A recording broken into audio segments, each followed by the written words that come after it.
আসসালামু আলাইকুম everyone, welcome to my channel R K cooking studio. আবার আপনাদের সামনে হাজির হয়ে গেছি আর একটি খুবই সহজ ও মজাদার ব্রেকফাস্ট রেসিপি নিয়ে। চলছে লকডাউন, আর এই লকডাউনে ঘরে থাকা অল্প কিছু উপকরণেই ঝটপট বানিয়ে নিতে পারেন মজাদার এই ব্রেকফাস্ট রেসিপি। আজকে তৈরি করছি আলু ও ডিম দিয়ে সেরা স্বাদের একটি ব্রেকফাস্ট রেসিপি। আই হোপ ছোট বড় সকলের কাছে ভীষণ ভালো লাগবে মজাদার এই নাস্তার রেসিপি। তৈরি করা খুবই সহজ, তো চলুন ভিউয়ার্স কথা না বাড়িয়ে ঝটপট দেখে নেওয়া যায়। প্রথমে আমি ফ্রাই প্যানে নিয়ে নিচ্ছি 2 টেবিল চামচের মতো রান্নার তেল। তেল গরম হয়ে গেছে, এ পর্যায়ে আমি দিয়ে দিচ্ছি একটি বড় সাইজের আলু। আমি আলুটাকে এরকম পাতলা পাতলা স্লাইস করে কেটে নিয়েছি, তো যতটা সম্ভব পাতলা করে কেটে নিতে হবে। এবার আমি দিয়ে দিচ্ছি এই আলু, সেই সাথে দিয়ে দিচ্ছি এইটি মিডিয়াম সাইজের গাজরটাকে আমি একইভাবে পাতলা করে কেটে নিয়েছি। আপনারা আপনাদের পছন্দ মতো শেপে কিন্তু আলু এবং গাজরটাকে কেটে নিতে পারেন। দিয়ে দিচ্ছি স্বাদ মতো লবণ। জাস্ট নেড়ে চেড়ে এটাকে আমি 2 থেকে 3 মিনিটের জন্য একটু ভেজে নিব। যেহেতু আমি খুব পাতলা করে এটাকে কেটেছি, তাই সেদ্ধ হতে খুব বেশি সময় লাগবে না। পুরোপুরি আমি সেদ্ধ করব না, জাস্ট 80% মতো সেদ্ধ করে নিব। একেবারে সেদ্ধ করে কিন্তু এটাকে নরম করে ফেলা যায়। এই পর্যায়ে আমি এটাকে ঢেকে দিচ্ছি, আর মাঝে মাঝে এসে একটু উল্টে পাল্টে দেবো, তা না হলে কিন্তু এটা পুড়ে যেতে পারে। জাস্ট 2 থেকে 3 মিনিট উল্টে পাল্টে এটাকে ভেজে নিতে হবে। তো আমি এটাকে প্রায় 3 মিনিটের মতো রান্না করেছি, আর আলুটা কিন্তু অনেকটা সেদ্ধ হয়ে গেছে। আমি একটু চেক করে নিয়েছি, তো দেখতে পাচ্ছেন 80% মতো কিন্তু এটা সেদ্ধ হয়ে গেছে। এর বেশি এটাকে সেদ্ধ করব না। এই পর্যায়ে দিয়ে দিচ্ছি আমি কাঁচামরিচ কুচি। তা আমি আমার পছন্দ মতো কাঁচামরিচের ঝালটা ইউজ করছি, আপনাদের পছন্দ মতো ঝালটা বাড়িয়ে বা কমিয়ে নিতে পারেন। এখানে নিয়ে নিচ্ছি আমি 1/3 কাপের মতো পেঁয়াজ কুচি।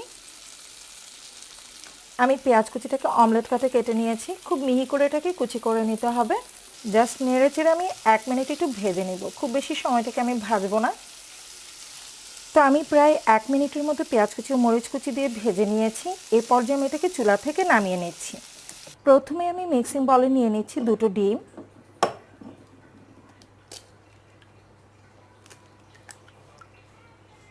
আমি হ্যান্ড হুইস্কের সাহায্যে এটাকে একটু ফেটিয়ে নিচ্ছি। এবার আমি এতে দিয়ে দিচ্ছি ম্যাগি স্বাদে ম্যাজিক 1 প্যাকেট সিজনিং মশলা। তো আপনারা চাইলে কিন্তু নুডলসের প্যাকেটের সাথে থাকা মশলাটাও কিন্তু ইউজ করতে পারেন। এতে করে এই নাস্তার স্বাদ কিন্তু অনেকটা বেড়ে যাবে এবং খেতে বেশি টেস্টি লাগে। মশলাটা দিয়ে মিক্স করে নিচ্ছি। আর আগে যেহেতু সবজিটা সেদ্ধ করার সময় আমি কিছুটা লবণ দিয়েছি, তো এই পর্যায়ে আপনারা লবণটা বুঝে দিবেন। আর এই মশলার প্যাকেটের সাথে কিন্তু কিছুটা লবণ রয়েছে। দিয়ে দিচ্ছি এটি মিডিয়াম সাইজের টমেটো কুচি। আমি খুব মিহি করে এটাকে কুচি করে নিয়েছি, আর বীজটা কিন্তু আমি ফেলে নিয়েছি। নিয়ে নিচ্ছি 1 মুঠ পরিমাণ ধনিয়া পাতা কুচি। এই পর্যায়ে আমি দিয়ে দিচ্ছি সে ভেজে রাখা গাজর এবং আলু। ভালোভাবে একটু মিক্স করে নিতে হবে। আমি সব কিছু খুব ভালোভাবে মিক্স করে নিয়েছি। এ পর্যায়ে আমি এটাকে রান্না করে নিব। আমি পূর্বে থেকে প্যানে 2 টেবিল চামচের মতো তেল দিয়ে দিয়েছি, আর তেলটা কিন্তু অলরেডি গরম হয়ে গেছে।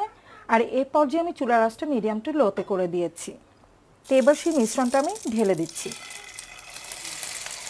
করে নিতে হবে।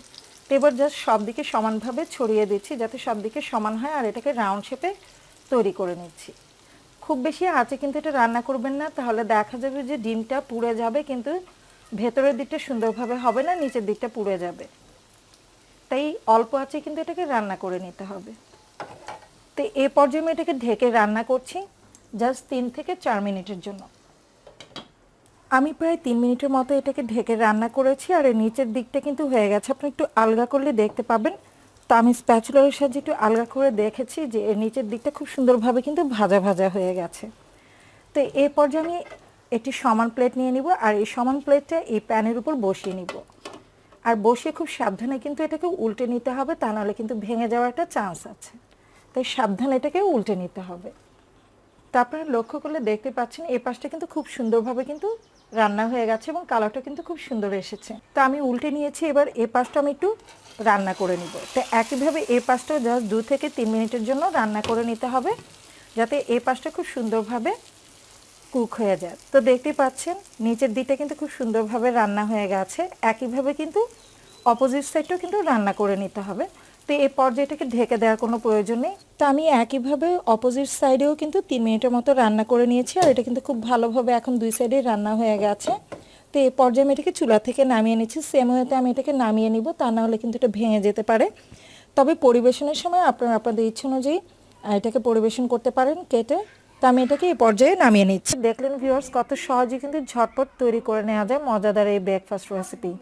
তাই হোক, বরাবরের মতো আমার আজকের রেসিপি আপনাদের কাছে ভালো লেগেছে। খুব শীঘ্রই ফিরে আসবো নতুন কোনো রেসিপির সাথে। সে পর্যন্ত সবাই ভালো থাকবেন, সুস্থ থাকবেন। আজকের মতো এখানেই বিদায় নিই।